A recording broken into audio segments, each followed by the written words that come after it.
యేసుక్రీస్తు యొక్క మరణము గురించి ఉండగా ఈ యొక్క భారతదేశంలో కానీ ఇంకా ప్రపంచంలో ఉన్న ఒక కామన్ ప్రకటన ఏంటనగా, కామన్గా ఈనాడు ప్రకటించేది యేసుక్రీస్తు సెలవులో పలికిన 7 మాటలు. ఈ 7 మాటలు అనేది కాలానికి చెప్తున్నారు. 7 మాటలు అందరికీ తెలిసిన ఒక వర్డ్సే. దాన్ని మనము పెద్దగా ఎక్స్ట్రీమ్ లెవెల్లో ఆయన ఎలా సఫర్ అయ్యి మరణించారు. సో ఆయన యొక్క మరణము గురించిన ఎక్స్ట్రీమ్ లెవెల్తో ఒక ఎమోషనల్ కనెక్ట్ చేపిస్తారు.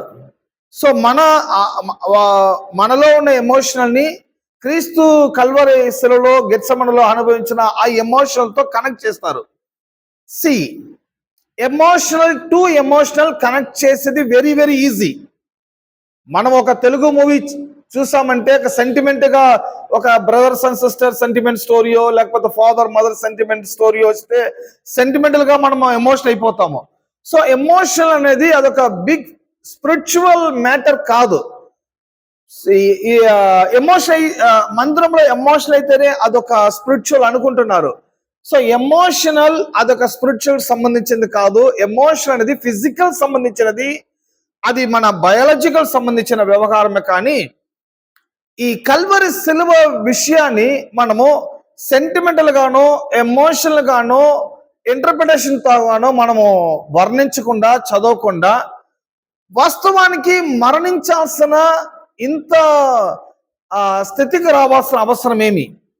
సో భూమి ఆకాశాన్ని సృష్టించిన దేవుడు, సర్వోన్నతమైన దేవుడు, సర్వశక్తి గల దేవుడు, సర్వజ్ఞాని అనే దేవుడు, సమస్తాన్ని కలుగు చేసే దేవుడు, అటువంటి గొప్ప శక్తి కలిగిన దేవుడు ఆకాశం నుండి భూలోకాన్ని దిగి వచ్చి మరణించాల్సిన అవసరం ఏముంది?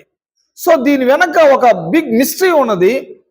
కానీ ఈ యొక్క బిగ్ మిస్టరీని చర్చెస్ దాన్ని రివీల్డ్ చేయకుండా ఉన్నారు. కాబట్టి ప్రజలు సెంటిమెంటల్తోనో ఎమోషన్తోనో కనెక్ట్ అవుతున్నారు, కానీ ఆ మిస్టరీని ఇంకా వాళ్ళు అర్థం చేసుకోకుండా ఉన్నారు.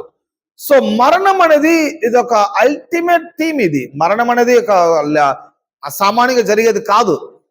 అది దేవుడే మరణిస్తున్నారంటే ఎందువల్ల ఆయన మరణించాలి? సో వీటి గురించి మనం చూడబోతున్నాము. Breaking the law of sin and death. ఈ యొక్క కల్వరి శిలువ మరణము ద్వారా పాపం మరణాన్ని ప్రభు అని యేసుక్రీస్తు తీసివేస్తున్నాడు. బిగ్గెస్ట్ ప్రాబ్లం ఈ ఎర్త్ లో ఉన్న, ఈ ప్రపంచంలో ఉన్న బిగ్గెస్ట్ ప్రాబ్లం ఏంటంటే పాపము మరణము. చెప్దాం, పాపం మరణము. సో దీన్ని జయించేదానికి, వీటిని వెళ్ళగొట్టేదానికి, వీటిని బ్రేక్ త్రూ చేసేదానికి యేసుక్రీస్తు ఈ భూమికి దిగి వచ్చేట్టుగా మనం చూస్తున్నాము. సో ఈ యొక్క వర్తమానాన్ని మీరు గమనించేది మాత్రమే కాదు, ప్లీజ్ రైట్ నోట్స్. మీరు నోట్స్ కూడా తీసుకోండి. ఎందుకంటే మనము మందిరానికి వచ్చి ఇది ఒక రిలీజియన్ మందిరం కాదు. రిలీజియన్ పీపుల్ చర్చికి మీరు ఏమి లేకుండా కూడా వెళ్ళిపోవచ్చు. కానీ ఇక్కడ మీకు మంచి నోట్స్ ఇవ్వబడుతున్నది. ఈ నోట్స్ మీరు తీసుకోవాలి, వాచ్ చేయాలి. ఎందుకంటే మీకు ఇది ప్రయోజనకరంగా ఉంటుంది మీ లైఫ్కి. Jesus break the law. So ఈ డెత్ అనేది అదొక లా. డెత్ అనేది అదొక law. The power of the law of the resurrection. So ఇప్పుడు మనం చూడండి, ఇక సెమెంటరీ ఉన్నది, సమాధిలో ఉన్నది. ఇది కామన్. సమాధులు అనేది కామన్గా ఉన్నది. ప్రతి ఒక్కరూ ఒకనాడు అక్కడికి వెళ్ళిపోతారు సెమెంటరీకి కదా, ఇది వచ్చి కామన్. కానీ death is a law. Death అనేది అదొక ప్రమాణం, అదొక నియమము. తర్వాత ఈ డెత్ని ఎవరు ఇది లీగల్ చేసింది అనగా మ్యాన్ మేడ్ డెత్ లీగల్. మానవుడే ఇక డెత్ని లీగల్ చేశాడు. గమనిస్తున్నారా? నరుడు ఇక డెత్ని లీగల్ చేశాడు. Death use be illegal. Death అనేది అదొక ఇల్లీగల్, కానీ నరుడు దాన్ని లీగల్ చేశాడు. ఇక నోట్స్ అని తీసుకోండి, మీకు ఫైనల్గా మీకు అర్థం అవుద్ది. ఒకవేళ మీకు అర్థం అవ్వలేని నోట్స్ పదాన్ని మీరు మరలా మన యూట్యూబ్ ఛానల్ మీరు వాచ్ చేయండి. ఇక డెత్ అనేది ఇట్ వాస్ నాట్ యాక్టివ్ లెక్కలో ఉన్న డెత్ ని యాక్టివేట్ చేపించాడు నరుడు. ఓకే, తర్వాత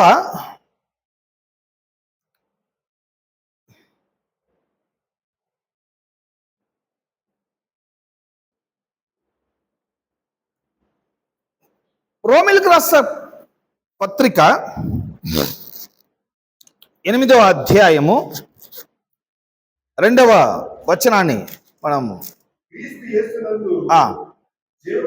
ఆత్మ యొక్క నియమము పాప మరణముల నియమము నుండి నన్ను విడిపించెను. అనగా ధర్మశాస్త్రము దేనిని చేయజాలకపోయినో దానిని దేవుడు చేసెను. మరలా కూడా చదవండి సార్. క్రీస్తు యేసునందు జీవము ఇచ్చు ఆత్మ యొక్క నియమము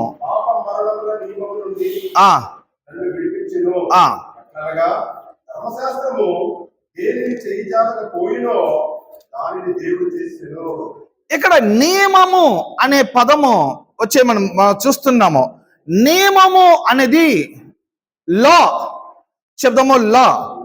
ఇక ఈ లా ప్రకారముగానే the law of the spirit of life, death is the law, life is law. So మరణము ఒక నియమమే, జీవము ఒక నియమమే, అదొక లా.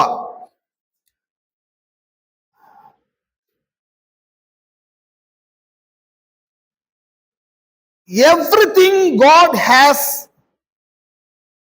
created the law. ఆయన ప్రభు క్రియేట్ చేసిన సమస్తము మీరు వాచ్ చేస్తారంటే సమస్తము కూడా అదొక లా కిందనే ఆయన క్రియేట్ చేశారు. Life and freedom is only possible. So Adam మనం చూసినప్పుడైతే ఏదెను తోటలో ఆ వాక్యాన్ని తీసుకుందాము. ఆది కాండము 2వ అధ్యాయము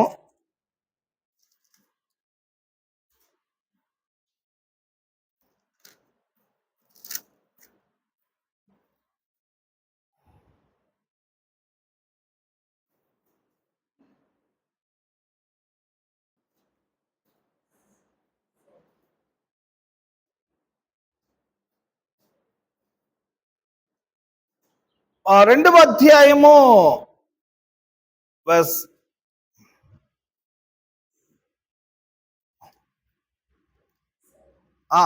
లేదు 15, 16, 17 2, 15, 16, 17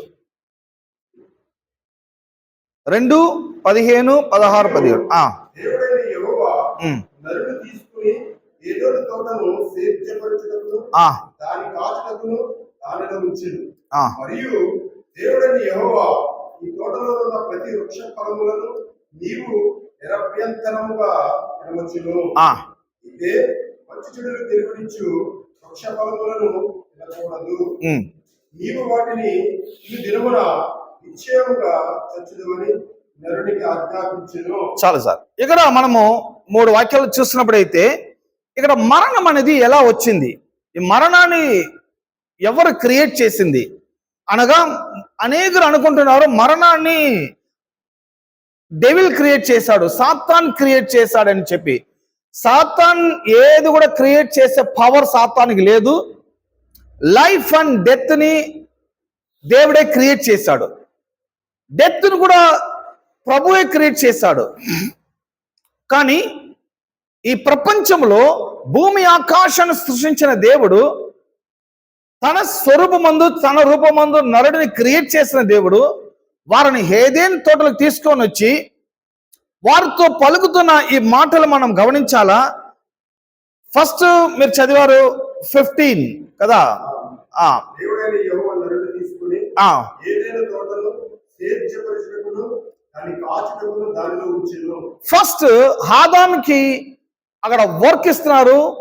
ఏదైనా తోటని నువ్వు కల్టివేట్ చేయి, వాటిని సర్చ్ చేయి, ఈ యొక్క ఎర్త్ ఫుల్ గా ఏదైనాలాగా నువ్వు చెయ్యి అని చెప్పి అతనికి ఒక బిగ్ అసైన్మెంట్ ఇస్తున్నాడు ఆయన దేవుడు. దెన్ నెక్స్ట్ వాక్యాన్ని మనం గమనించాలా, ఎందుకంటే ఇక దేవుడైన యెహోవా ఈ తోటలో ఉన్న ప్రతి వృక్ష ఫలములను నీవు నిరభ్యంతరముగా తినవచ్చు. నెక్స్ట్ ఫ్రీడమ్ ఇస్తున్నాడు ఆయనకి. ఆ ఆదాం అవ్వకి ఒక బిగ్ ఫ్రీడమ్. ఈ తోటలో ఉన్న అన్ని వృక్ష ఫలము నీవు నిరభ్యంతరంగా నువ్వు తినవచ్చును. చెప్దాము ఫ్రీడమ్. ఫ్రీడమ్ అనేది అదొక లా. ఫ్రీ ప్లస్ డమ్. ఫ్రీడమ్ అనేది అదొక లిబర్టీ, వారికి డొమినియన్. ఆ ఫ్రీడమ్ వారికి ఇవ్వబడుతున్నది, వారికి అదొక లాగానే వారికి ఇవ్వబడుతుంది. ఫ్రీడమ్ అనేది లా మూలమైన ఫ్రీడమ్ ఇస్తారు, కానీ లా లేకుండా మనకి ఫ్రీడమ్ రాబోయేది లేదు. ప్రతి ఫ్రీడమ్ వస్తుంటే దాని వెనక లా ఉందని అర్థం.